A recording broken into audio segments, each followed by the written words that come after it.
దుర్మార్గులు ఆక్రమించుకున్న చెరువుల వల్లనే ఇవాళ వరదలు వస్తున్నాయి. అందుకే హైడ్రాను ప్రారంభించడం. హైడ్రా స్పెషల్ టాస్కే ఈ చెరువులను ఆక్రమించిన వాళ్ళను చెరబట్టాలని, చెరబట్టిన వాళ్ళ నుంచి విడిపించాలని, అలాంటి వాళ్ళను అవసరమైతే చెరసాలకు తోలాలనేది నా ప్రభుత్వ విధానం.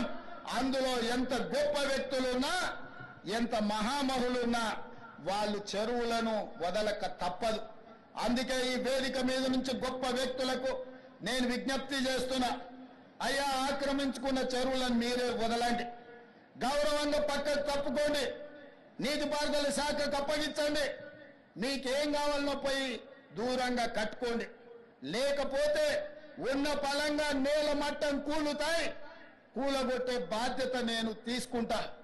ఇలా ఎఫ్టీఎల్లో కానీ బఫర్ జోన్లో కానీ నాలాలలో అక్రమంగా నిర్మాణాలు ఏవైతే ఉన్నాయో వాటన్నిటినీ నిరభ్యంతరంగా మేము తొలగిస్తాం. మీరు ఎక్కడికి వెళ్ళినా, మీరు తాత్కాలికంగా కోర్టుల నుంచి ఏమన్నా తెచ్చుకున్నా న్యాయస్థానాలలో కూడా కొట్లాడి ఆ స్కేలను వెకేట్ చేయించి మీరు ఆక్రమణలు తొలగిస్తాం.